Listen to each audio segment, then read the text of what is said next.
This is kind of how the young folks would like to say sus. This is kind of sus. It's the #1 trending news on CNBC right now.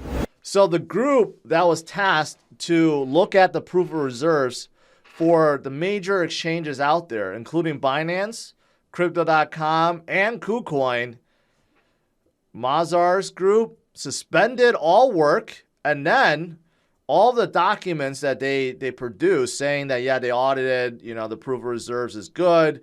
All these exchanges are either one-to-one or over-collateralized, right? They removed all those reports. They just suddenly removed them, so you can't access them anymore. And then they're quiet on Twitter. They didn't explain why. All of a sudden, they're like, no, we're gone, right? So out of all the times, right, this is probably the worst time for this to be happening, because there's a lot of fear right now, a lot of FUD being spread, especially on Binance right now. But just weeks before it was KuCoin.com, and weeks before that it was KuCoin, right? So this could not have come at a worse time. But here's why I think they did it. Okay, I saw this headline too, and I'm pretty sure this is the reason why. FTX, their previous auditors, right, is now facing some scrutiny. Auditors that supposedly audited FTX balance sheet, they're being sued and being looked at by the regulators.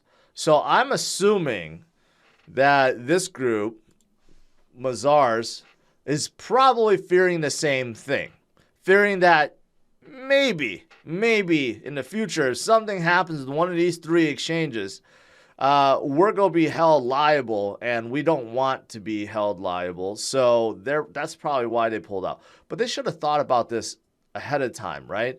If you knew that you were going to get some scrutiny over this, you should have never agreed to do the work in the first place. And I will say this, Brian Armstrong also pointed this out, right? Saying that Coinbase, right, is being audited by one of the top 4 accounting firms. I think it's Deloitte right now, okay? So Brian Armstrong's like, yeah, you know what? While all these other exchanges are being audited by someone overseas that we don't quite know who they are, we are being looked at by the top 4, big accounting firms, right? So you got to give Brian Armstrong and Coinbase that, right? So they decided to make the right decision. And I do think all these exchanges, especially Binance right now, needs to hire one of these big 4 auditing firms. They need to pay some big bucks to reassure people that the assets are there, the reserves are there, it's one-to-one, right? Or over collateralized, and there is no concern whatsoever, because this is not a good look. It's not, especially now when there's so much fear with exchange reserves and assets and stuff like that. And I did take a look at Binance once again. Their asset is still massive, 56, 57 billion. But I will say this is like 3 billion less than even just last night, because I was just showing this. So definitely a lot of people right now withdrawing from Binance. They are very scared. And I'm sure if I was tracking KuCoin and Crypto.com, it probably will show the same thing, that there's a lot of withdrawals, right? So definitely a lot of fear right now. But I've been telling you guys, if you don't trust the exchanges, doesn't matter who they are, either Binance or Coinbase or anyone else, right? Safeguard your own crypto, get a self-custody wallet, and manage your own crypto, right? Learn how to do that so you don't have to worry about any of this nonsense or FUD that's being spread around, right? So be careful with your own funds.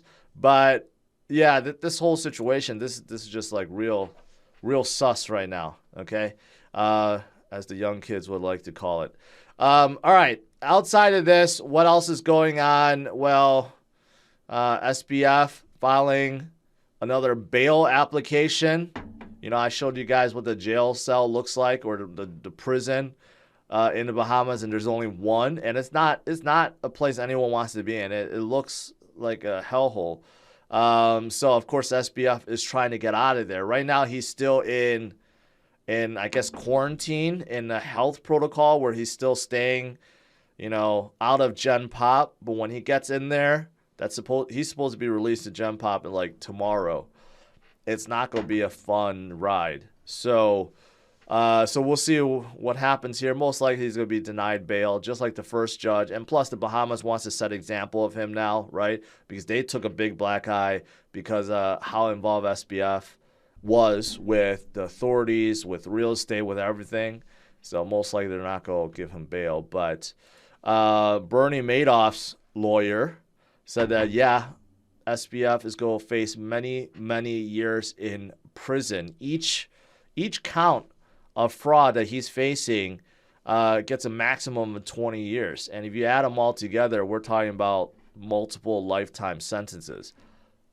So that may be coming soon for SBF. But, here's the thing. This is all only concentrated on SBF. What happened to Caroline? What happened to Gary and Nishad, right? The two other major executives or the top guys at FTX, right? So it almost feels unfair that SBF is the only one taking blame, right? The only one that's being questioned right now. What happened to everyone else? Is there still a arrest warrant for them? I don't know. I don't hear anything about trying to get the other guys who may have fled already to Dubai or wherever they were going. All right. So there's that. Japan is easing their 30% crypto tax on paper profits. So this is actually like tax on unrealized gains. I didn't know that. Japan is forcing corporations to basically pay a tax even though they don't sell it. So that's really unfair, right? And of course, you would think that a lot of Japanese firms would not want to buy crypto because of this. Well, they're set to ease this. So if they get rid of it or decrease it, definitely be big to draw in more companies, more institutions into the space. So that would be good. And hopefully we never see something like that in the U.S. again, because there's a lot of rumors about how, there may be change in a tax code to tax unrealized gains, which I think is just absolutely horrible if that happens. Core Scientific, their stock price doubles because they found some financing. So they may be saved. They may not be going under, which is good because they're one of the major crypto miners out there. Although they already sold all their Bitcoin, so there's like nothing else they could dump. But they could have contributed back in May because that's when they started having problems and that's when they started selling off their Bitcoin. So in May and June, we had a lot of things go on at the same time. Obviously, Luna collapsed, Celsius collapsed, right? Voyager collapsed, and also Core Scientific collapsed. And they may have been under the radar because they had a ton of Bitcoin. So they could have been the biggest driver of our down movement, or at least contributed in a major way. But it does seem like they found some financing from someone, and that's good. That's good. What else is going on? Huobi came out with a 2022 crypto industry report. So what are the major things that happened in 2022? NFT becomes the most discussed crypto term worldwide. Okay, if they have statistics to back that up, I don't know about that. Maybe Bitcoin is the most discussed crypto term, but I don't know. Out of cryptocurrency, DeFi, GameFi, NFT, BTC, NFT is the biggest and most discussed. Okay. The United States dominates centralized exchange usage and industry development. Okay, we'll take that. Asia is on top for heated interest in NFTs. Again, NFTs. Mostly from Hong Kong, I would say. Right? A lot of Animoca brands, I think, is operating, or either Hong Kong or Singapore, but okay, we'll take that. GameFi and Metaverse dominates investments. I don't know if that's true or not. Maybe. There was a ton of money going to metaverses. A lot of brands try to jump into metaverses, and I think the same thing with GameFi. And again, Animoca is kind of in the space, so okay.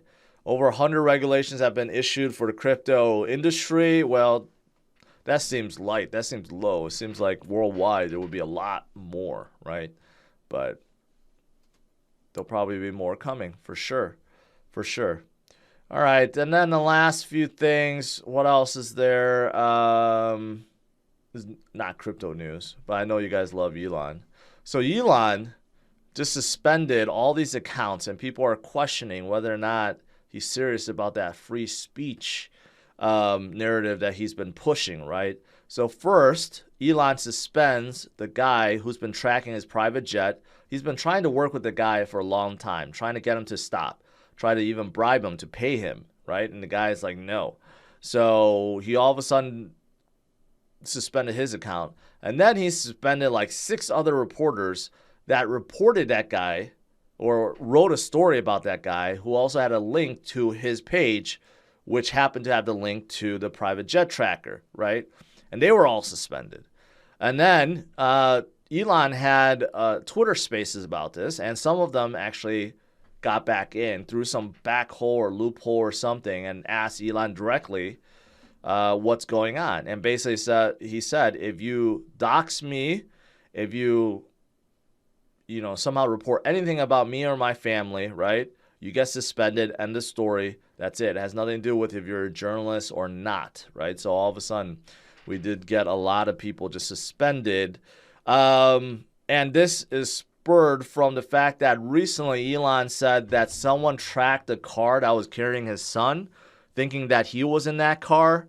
So it got him spoofed about the safety of his family. So that's the reason why he's doing it. So I could see that. I could see no one wants their family in harm's way, right? So I could see that. But a lot of people are questioning, well, you're now banning a lot of these reporters off Twitter. So this whole thing about free speech, what's going on with that? So that's the latest news. I don't know what to think of it. I had that situation happen to me too. A lot of you guys know I was building my house and someone showed up, and that got me all spooked. So I could see where Elon's coming from. So he's in a conundrum, that's for sure. Look at this. See, Kevin O'Leary just will not give up. Former FTX spokesperson Kevin O'Leary defends endorsement of Bankman-Fried's crypto firm. Did he say something else?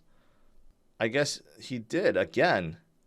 Sorkin asked, Kevin, are you an actor in this drama? And you had a front seat to SBF up until the very end. What do you think happened? Do you think this was a fraud? I don't have facts. The new CTO, John Ray, doesn't have them yet. He's going to get them. I'm looking through my records. I'm willing to fund a forensic account of our accounts. There's a lot of bad things that have been alleged here, and a lot of them are going to be true, likely. I understand the hurt is angry. Did that conversation coincide with the $15 million you got from FTX? Kernan asked. O'Leary said no. Yeah, I don't know. He's still defending SBF. Defending SBF, pointing fingers at everyone else except SBF. I don't quite get it. I don't.